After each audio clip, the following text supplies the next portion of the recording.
नमस्कार भारत। नमस्कार साथियों, मैं मुकेश परिहार युद्ध गुरुकुल के यूट्यूब चैनल पर आपका हार्दिक अभिनंदन करता हूं, स्वागत करता हूं, वंदन करता हूं।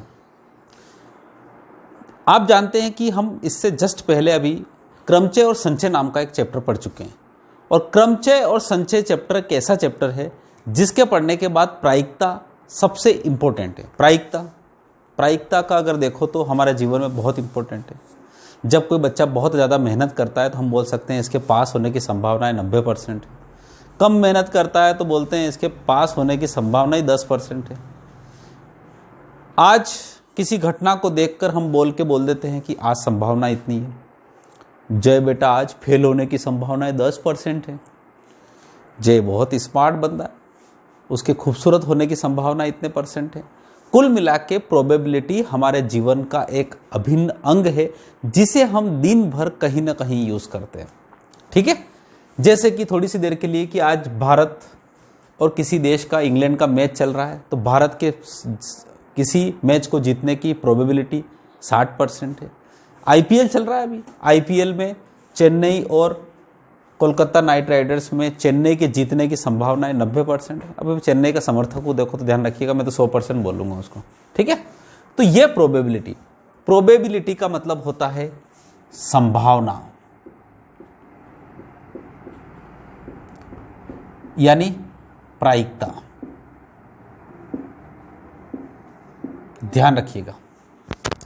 अब प्रायिकता समझने से पहले हमें 2-3 शब्दों को समझना पड़ेगा और उन शब्दों को समझने पर अगर आपने क्रमचय और संचय को अच्छी तरह से पढ़ लिया है तो आपको किसी भी प्रकार की कोई दिक्कत नहीं होगी इस चैप्टर को पढ़ने में। बहुत ही सुंदर चैप्टर है और मैं इसको ज़्यादा लंबा ना खींच के आज इसकी थ्योरी खत्म कर दूंगा, फिर एक चैप्टर में प्रश्न करके न जय हिंद जय भारत।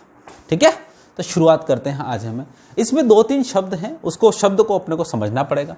सबसे पहले है रैंडम एक्सपेरिमेंट।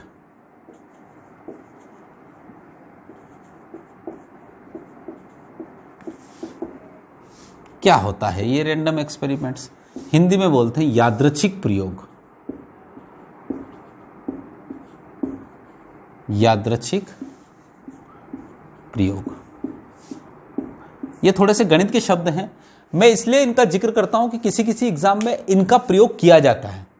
अगर इनको न पढ़े इन शब्दों को तो भी इस चैप्टर में कोई ज्यादा फर्क नहीं पड़ने वाला। यादृच्छिक प्रयोग।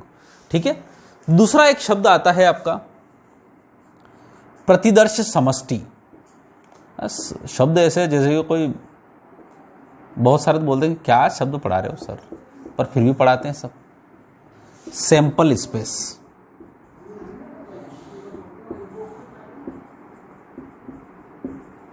ठीक, तीसरा एक और शब्द है आपका घटना।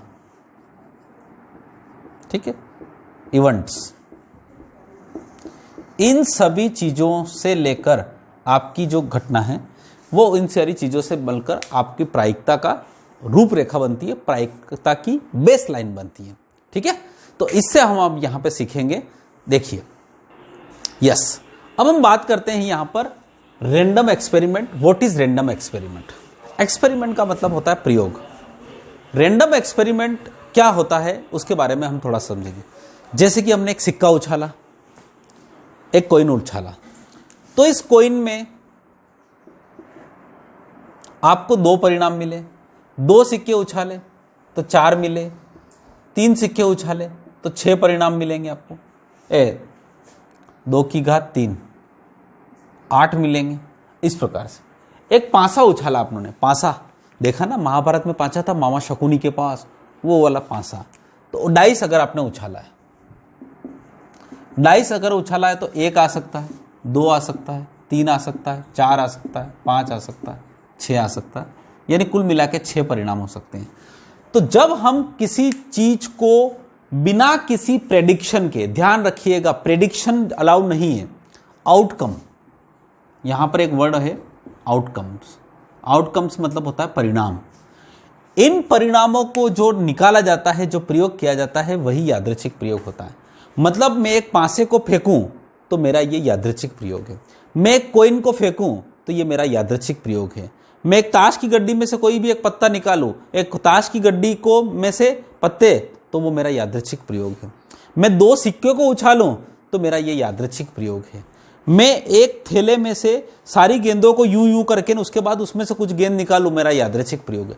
यानी यादृच्छिक प्रयोग वह प्रयोग होता है जिसमें आप प्रेडिक्शन अलाउ नहीं है। प्रेडिक्शन का मतलब होता है संभावना अलाउ नहीं है। जैसे कि थोड़ी सी देर के लिए कि अगर मैं पासे को इस प्रकार से रखूं कि यार ऊपर 6 है ना, तो मैं यूं ऐसा गिराऊंगा कि ऊपर का 6 आ जाए, तो वो उसका रैंडम एक्सपेरिमेंट नहीं कहलाएगा।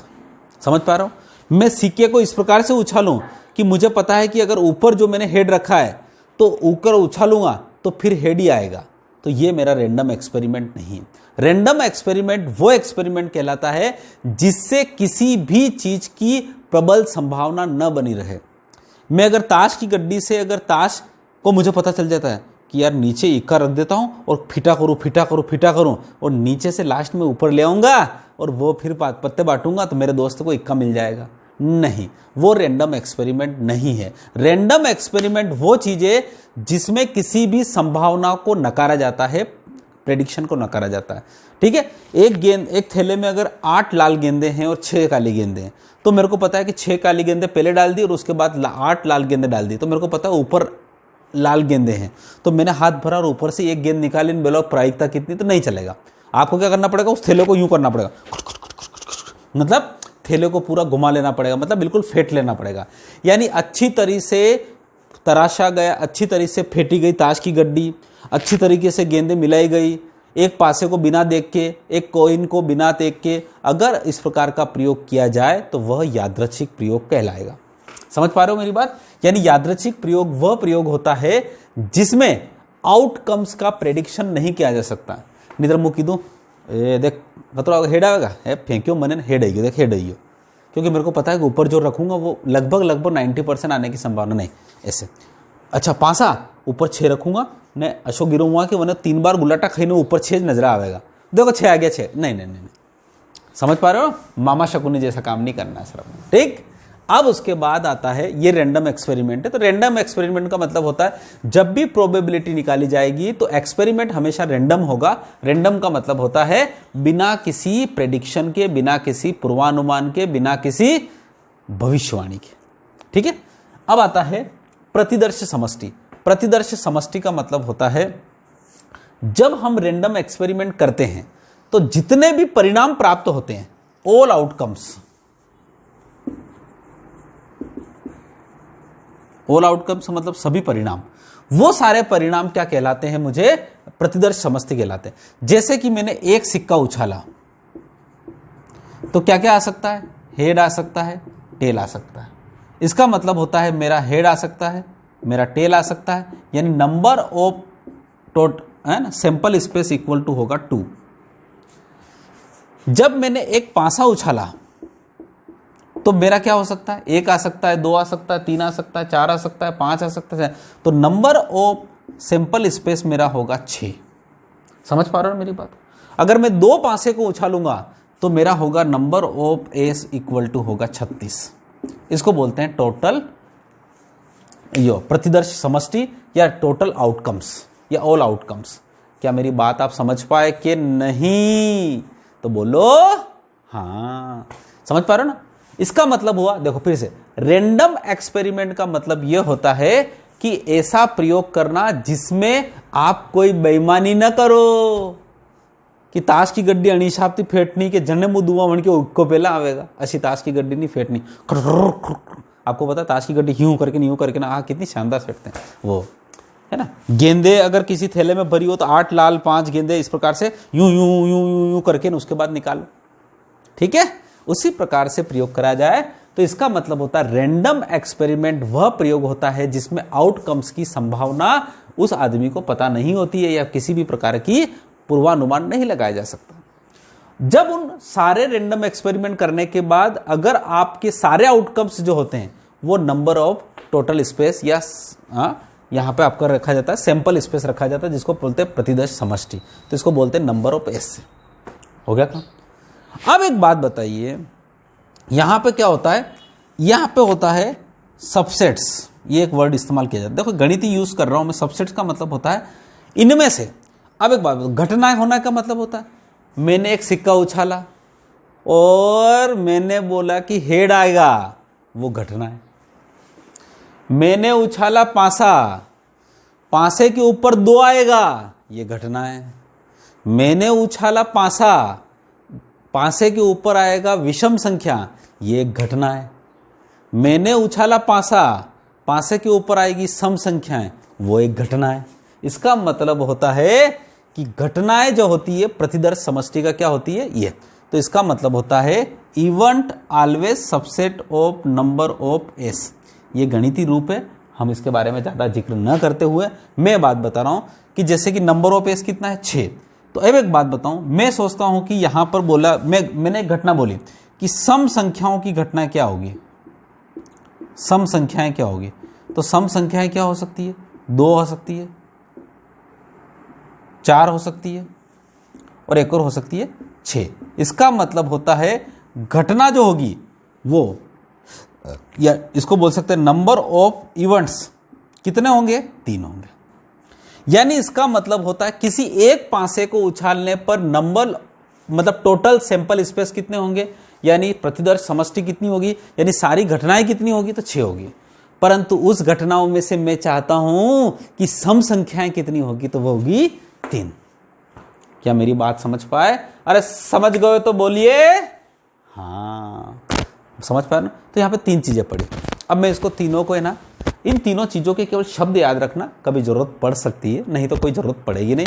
देखो सबसे पहले तो बिना किसी बेईमानी के कोई भी एक्सपेरिमेंट करना, रैंडम एक्सपेरिमेंट। उस एक्सपेरिमेंट में जितने भी परिणाम प्राप्त हुए वो है टोटल या सैंपल स्पेस, प्रतिदर्श समष्टि, सारी घटनाएं। उन घटनाओं में से मैं जो चाहता हूं वो हो जाए, वो है घटना, वो है घटना। समझ पा रहे हो ना मेरी बात को? इसका मतलब ये हुआ थोड़ी सी देर के लिए एक एम्पायर साहब आते हैं, बीच में यहाँ पर हमारे मुंबई के कप्तान विराट कोहली जी खड़े हैं, और एक तरफ चेन्नई सुपर किंग के कप्तान महेंद्र सिंह धोनी खड़े हुए हैं, हमारे सबसे प्रिय खिलाड़ी। अब एक बात बताइए, वहां पर क्या होता है, एम्पायर सिक्का लेके आता है। तो एम्पायर जो सिक्का लेके ना, उस सिक्के को बिल्कुल बिना देखे यूं यूं करके अगर वो उसको उछालने की तैयारी करता है, तो इसका मतलब होता है he is doing preparation for random experiments. वो क्या कर रहा है, रैंडम एक्सपेरिमेंट कर रहा है। उसके बाद वो बोलता है, यूं सिक्का उछालता है, तो सिक्का उछालने के बाद परिणाम क्या क्या आ सकता है, हेड आ सकता है, टेल आ सकता है। वो क्या कहलाएगा, प्रतिदर्श समष्टि, यानी सैंपल स्पेस। सैंपल स्पेस का मतलब क्या हो सकता है, एक सिक्के को उछालने पर प्रतिदर्श समष्टि कितनी हो सकती है, 2 हो सकती है। अगर 2 सिक्के उछालेंगे तो 4 हो सकती है, एक पासा उछालेंगे तो 6 हो सकती है, 2 पासे को उछालेंगे तो 36 हो सकती है। वो बात की बात है, हम सीखेंगे उसको, बट सैंपल स्पेस। अब घटना, महेंद्र सिंह धोनी को कहा गया कि बोलिए आप क्या चाहते हो, तो महेंद्र सिंह धोनी के द्वारा उस सिक्के में से अगर हेड चाहा गया तो यह उसकी घटना है। तो वो घटना कितनी हो गई, 1। इसीलिए ध्यान रखिएगा, हमेशा प्रोबेबिलिटी जो होती है वो क्या होती है, नंबर ऑफ इवेंट्स और नंबर ऑफ सैंपल स्पेस, यानी टोटल। तो एक बात बताइए, महेंद्र सिंह धोनी ने बोला कि भाई मेरे को तो 1, तो इसका मतलब होता है 1, और यहां पर नंबर ऑफ एस कितना हो गया, 2, तो 1/2 का मतलब हो गया 0.5। ये होगी। तो इस प्रकार से होता है, ध्यान रखिएगा। ताश की गड्डी से 13 पत्तों में से या 26 पत्तों में से या 52 पत्तों में से खींचना, वो क्या होगा, 52 पत्तों में से एक पत्ता खींचना, तो 52 तरीकों से खींचा जा सकता है। अब उसमें चाहो कि मेरे को तो एक ही इक्को जावे, तो एक के कितने हैं, 4। क्या मेरी बात समझ पाए? तो ये 3 चीजें आपको समझना है। बिना किसी बेईमानी के कोई भी चीज का प्रयोग करना, रैंडम एक्सपेरिमेंट। उस प्रयोग से जितने भी परिणाम प्राप्त होते हैं वो होती है सैंपल स्पेस, और उनमें से जो हम चाहते हैं वो होती है घटना। क्या आया मजा? तो बोलिए हाँ, ओके। अब हम पढ़ेंगे प्रोबेबिलिटी। प्रोबेबिलिटी क्या होती है, किसी घटना के होने की probability, probability of E equal to, ध्यान से सुनना इसको, किसी घटना के होने की प्रायिकता। तो प्रायिकता क्या होती है, अगर हम उसके number of favourable events upon number of total events, इस ई को बोलते हैं घटना, इस एस को बोलते हैं बताओ क्या होता है, अरे सैंपल स्पेस, प्रतिदर्श समष्टि, अभी तो पढ़े। तो इसका मतलब होता है अनुकूल परिणाम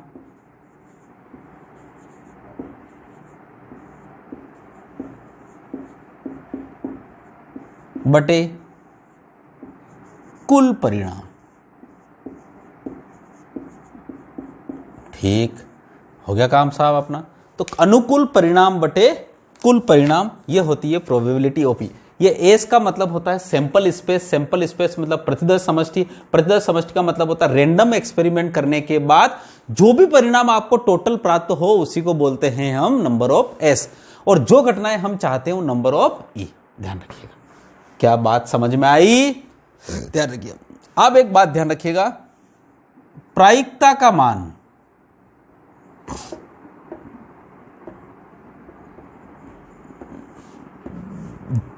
जीरो व 1 के बीच में होता है।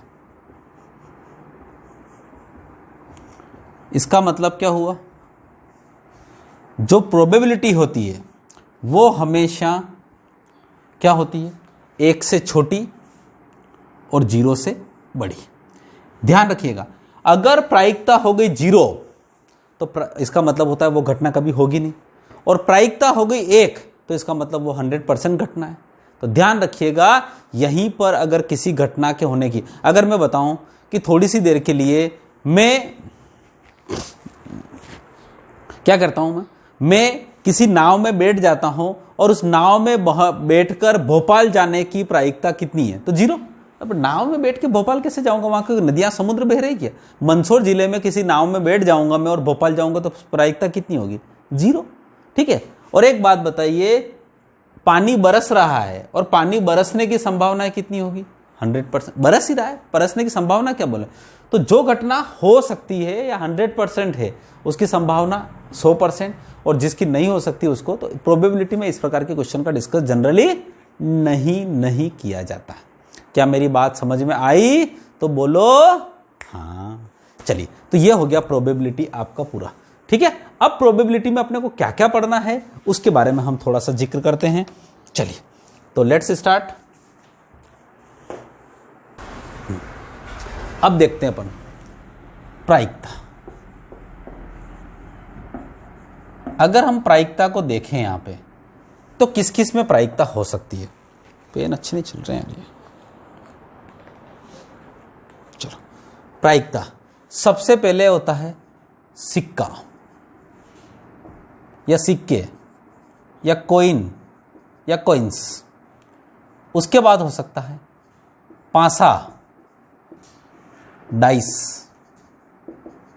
ठीक, क्या क्या हो सकता है बताइए? पासे के बाद क्या क्या हो सकता है थोड़ा सा बताइए। Cards,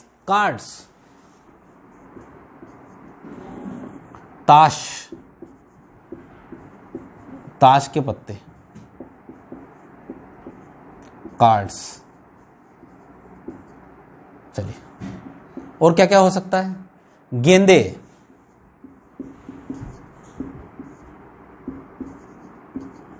balls. और क्या क्या हो सकता है? चलिए, बॉल्स। उसके बाद क्या हो सकता है बताइए, थोड़ा सा बताइए। बस बॉल्स के बाद मिसलेनियस क्वेश्चन, मिसलेनियस यानी अतिरिक्त क्वेश्चन। ये चीजें हो सकती है। ठीक है। इनके बारे में छोटी छोटी सी चीजें मैं बताऊंगा यहां पर। सिक्के, पासे, ताश के पत्ते, गेंदे और मिसलेनियस। आज ये आपका बेसिक टॉपिक खत्म हो जाएगा और इसके बाद आपकी चीजें कौन सी चलेगी प्रभु? बताइए कौन सी चलेगी? इसके बाद इसके सारे क्वेश्चन चलेंगे। चलिए, तो लेट्स स्टार्ट। इसके क्वेश्चन इसके बेसिक शुरू करते हैं। चलिए, सबसे पहले हम बात करते हैं सिक्कों की, है ना। सिक्का या सिक्के। एक बात बताऊं, एक सिक्का उछालने पर कितने होते हैं?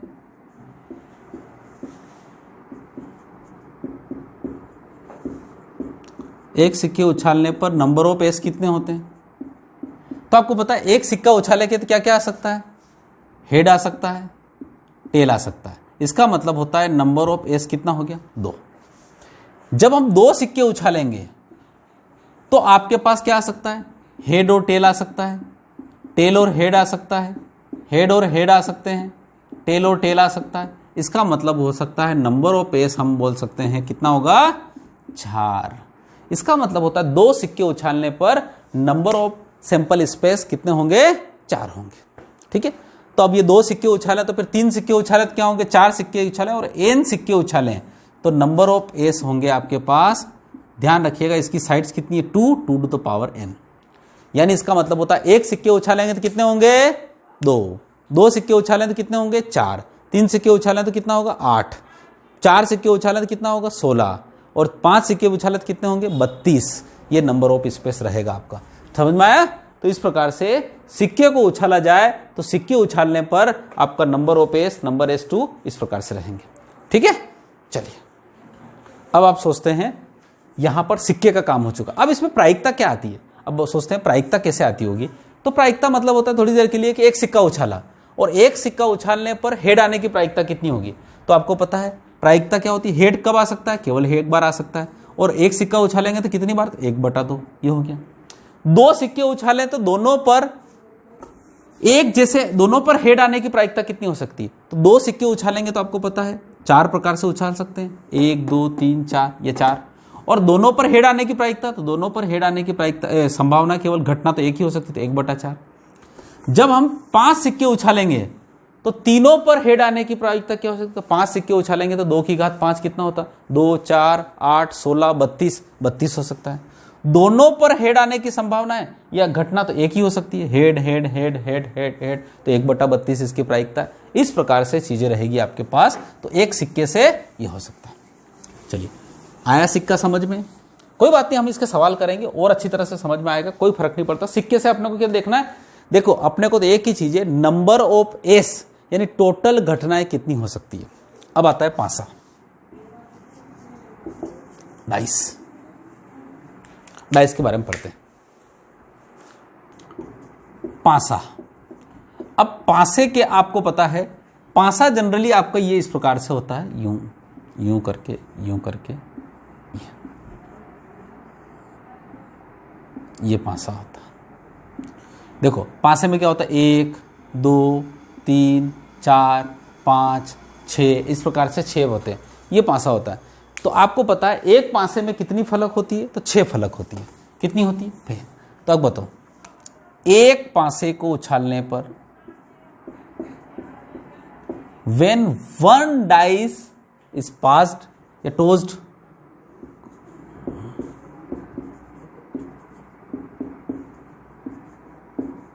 उछालने पर number of S, number of S का मतलब समझ रहे हो ना आप सभी, नंबर ऑफ एस का मतलब होता है टोटल घटनाएं। टोटल घटनाएं का मतलब होता है टोटल सैंपल स्पेस, यानी उस पासे को उछालने पर जो जो परिणाम आ सकते हैं, टोटल आउटकम्स वो होते हैं। तो नंबर ऑफ एस कितना होगा, 6। जब यही एक पासे की जगह अगर 2 पासा उछाले जाए तो नंबर ऑफ एस होता है 6 की घात 2 यानी 36। तो इसी प्रकार से अगर n पासे उछाले जाए तो n पासे उछालने पर नंबर ऑफ ई होगा, नंबर ऑफ एस होगा 6 टू द पावर n। समझ पा रहे हो? 3 पासे उछालेंगे तो 216 हो जाएगा, ठीक है, और 4 पासे उछालेंगे तो 1296 हो जाएगा, 36 का वर्ग 1296। बस इसके बाद 5 पासे उछाल ही नहीं सकते अपन, है ना, अपनी हौसत नहीं है, औकात नहीं अपनी, ठीक है। तो ये हो गया डाइस। क्या मेरी बात समझ पाए? ये डाइस है, सिंपल सी चीजें हैं, छोटी छोटी चीजें लेके अपने को समझना है, ठीक है। अब चलते हैं हम ताश के पत्तों की तरफ। इनके क्वेश्चंस करेंगे और अच्छा समझ में आएगा। क्वेश्चंस बहुत प्यारे प्यारे रहेंगे, प्रायिकता के, आनंद आएगा आपको सब। चलो चलो, अब चलते हैं हम आपके पास कार्ड्स के पास। कार्ड्स, कार्ड्स का मतलब होता है ताश के पत्ते। ताश के पत्ते के बारे में बताता हूं आज की तारीख में। देखिए नेट पे जाके देख लेना, ताश के पत्ते 2 प्रकार के होते हैं। ध्यान से सुनिएगा, कितने प्रकार के होते हैं? 2 प्रकार के होते हैं। एक तो होता है आपके पास रेड और एक होता है ब्लैक। बिल्कुल, जिसने आज की तारीख में अगर जिसने नहीं समझा हो तो भी, रेड मतलब होता है लाल पन्ने और ब्लैक मतलब होता है काले पन्ने, ठीक है। इस बात को जरूर ध्यान रखिएगा। ताश के पत्ते 52 पन्ने होते हैं, ठीक है। अब ये रेड जो होते हैं वो आपका 26 होते हैं, 26 ताश के। और ये अरे ताश के पन्ने देखे हो ना, लॉकडाउन में बहुत सारे ताश के पन्ने खेल रहे होंगे होटलियों पे बैठ के, कटक कटक कटक ना, ये ना मेरी दुर्री ना मेरा, ये ना मेरा, वो ना फलाना ढिमका ना। हे भगवान, जिसको अपन सट्टे के रूप में भी लोग खेलते हैं, जुए के रूप में भी खेलते हैं, पुरानी फिल्मों में भी देखा होगा। ठीक है, ताश। चलिए, अब ताश में लाल पन्ने। अब लाल पन्ने भी 2 प्रकार के होते हैं। बताओ क्या क्या होते हैं? अरे जिन्होंने देखे होंगे वो बहुत अच्छी तरह से बताएंगे क्या क्या होते हैं 2 पन्ने, क्या क्या होते हैं। अरे लाल पान और ईंट को देखियो कि देखियो, लाल पान को पन्नों, ईंट को पन्नों, तो इसको बोलते हैं। तो यहां पर जो लाल पान का पन्ना होता है उसको बोलते हैं हर्ट, लाल पान है ना, वो होता है हर्ट। ये 13 पन्ने होते हैं। उसके बाद होता है ईंट, जो होता है ईंट, ईस्ट, उसको बोलते हैं डायमंड, डायमंड। ये भी 13 पन्ने होते हैं। समझ पा रहे हो ना मेरी बात को? ईंट ये क्या होती है? डायमंड। डायमंड को ठिकरी भी बोलते हैं। क्या बोलते हैं? ठिकरी, ठिकरी। ठीक। अब उसके बाद आते हैं ब्लैक। तो ब्लैक में भी 2 प्रकार के पन्ने होते हैं। अब आपको पता है, आपने चिड़ी देखी होगी, चिड़ी चिड़ी, चिड़ी को पन्नो, ने एक और हुक्म, हुक्म, कारा कारा बाबूजी, उस प्रकार से वो देखेंगे ना, वो पन्ने भी आपके होते हैं। तो एक बात बताइए, यहां पर जो स्पेड होता है, SPAD, स्पेड यानी काला पान, देखा कि देखा काला पान, एक काला काला पान का होता है जिसको अपन हुक्म बोलते हैं। क्या बोलते हैं? हुक्म को इक्को, हुक्म की दुर्री, इस प्रकार से बोलते हैं कि नहीं बोलते हैं? काला पान जिसको अपन बोलते हैं। उसके बाद एक और होती है चिड़िया, क्लब, चिड़िया, ये चिड़ी। ठीक है, इसको हुक्म भी बोलते हैं जनरली। ये इस प्रकार से, क्या मेरी बात समझ पाए? तो इस प्रकार से यहां पर 13 पन्ने होते हैं। क्या पन्ने होते हैं? 13। अब 13 पन्नों में क्या क्या होते हैं तो ध्यान रखिएगा। 13 पन्ने में सबसे बड़ा पन्ना होता है ए। क्या होता है? ए। मैं यहां पे लिख देता हूं, यहां पे लिख देता हूं। 13 पन्ने में सबसे बड़ा होता है ए। ए को बोला जाता है ACE, और इसको बोला जाता है इक्का। क्या बोला जाता है? इक्का। ठीक है, इक्का। उसके बाद जनरली दुक्की होती है, दुर्री होती है, फिर तिर्री होती है, फिर चौथी होती है, फिर पंजी होती है, छठी होती है, सप्तमी होती है, अष्टमी, अट्ठी होती है, नवमी होती है, और उसके बाद फिर आपका आता है गुलाम। क्या आता है? गुलाम। तो गुलाम जो होता है वो होता है आपका जे। 10वीं भी हो गई, फिर 11 जे को बोलते हैं JC के जेक, और इसको बोलते हैं गुलाम। जे आपको पता है पन्ना लिखा होगा तो हर एक, मतलब ये इस प्रकार से 13 पन्ने होते हैं। इसके भी 13 पन्ने होते हैं, इसके भी 13, इसके भी 13, इसके भी 13, सभी के 13 पन्ने होते हैं। ये ताश के पन्ने होते हैं। क्या मेरी बात समझ पाए? ये जो होते हैं। उसके बाद यहां पर होती है रानी। ये 12वां नंबर का पन्ना होता है, क्वीन, रानी। और उसके बाद 13वें नंबर का पन्ना होता है किंग, राजा। ठीक। एक बात ध्यान रखिएगा, इसमें सबसे बड़ा पन्ना होता है ए। ठीक। उसके बाद बड़ा होता है किंग, उसके बाद बड़ा होता है आपकी क्वीन, और उसके बाद बड़ा होता है जे। ये सबसे यहां पर किंग हो जाएगा। उस जे के बाद यहां पर कितने पन्ने हो गए? 4 पन्ने हो गए। उसके बाद यहां पर आपके पास कितने होते हैं?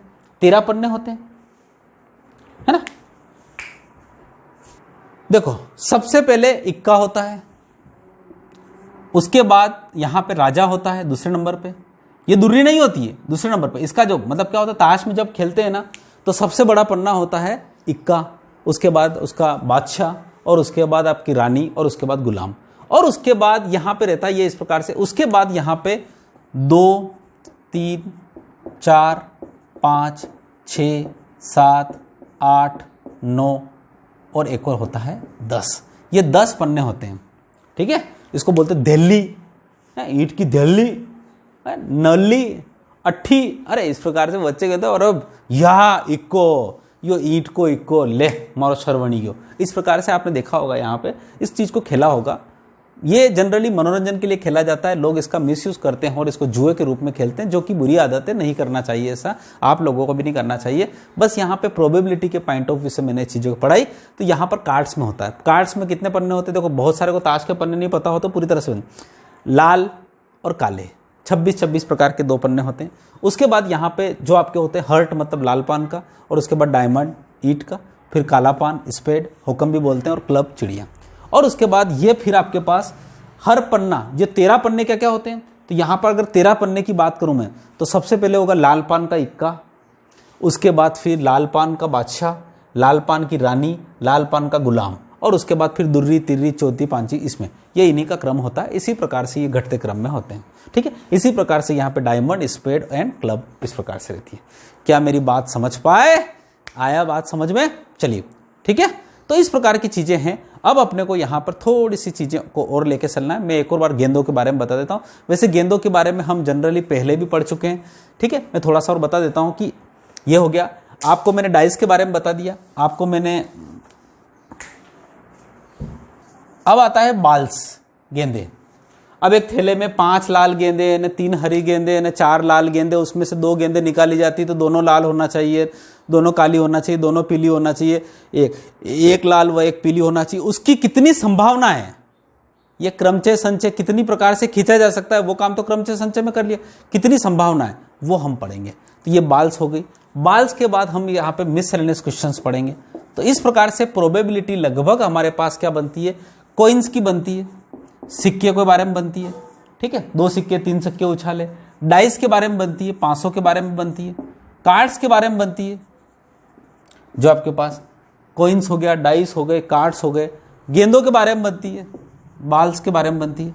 और उसके बाद कुछ मिससेलेनियस क्वेश्चंस भी बनते हैं इसके, जैसे कि एक क्रिकेट की टीम में से खिलाड़ी हैं, उनमें से किसी एक को चुन लिया जाता है, कोई एक आदमी एक निशाने पर तीर लगाता है, तो उस प्रकार के सारे सवालों मिससेलेनियस क्वेश्चन। इस प्रकार से ये आपका प्रोबेबिलिटी की लगभग आपकी जो थ्योरी है वो खत्म हुई। बस इसके 30-40 क्वेश्चन करेंगे और प्रोबेबिलिटी हमेशा के लिए खत्म हो जाएगी। बात आई हो तो बताओ, ओके। इसी आशा के साथ कि ये अगर आपको वीडियो अच्छा लगा हो तो लाइक करिए, शेयर करिए और फैलाइए आग की तरह से। कोरोना में कम से कम अपनी स्टडी को हम पूरी तरह से रखें, ठीक है। इसी आशा के साथ, इसी उम्मीद के साथ कि इसके क्वेश्चंस लेके आएंगे, तब तक आप इस वीडियो को पूरी अच्छी तरह से देख पाए होंगे। Okay, thank you so much. जय हिंद, जय भारत।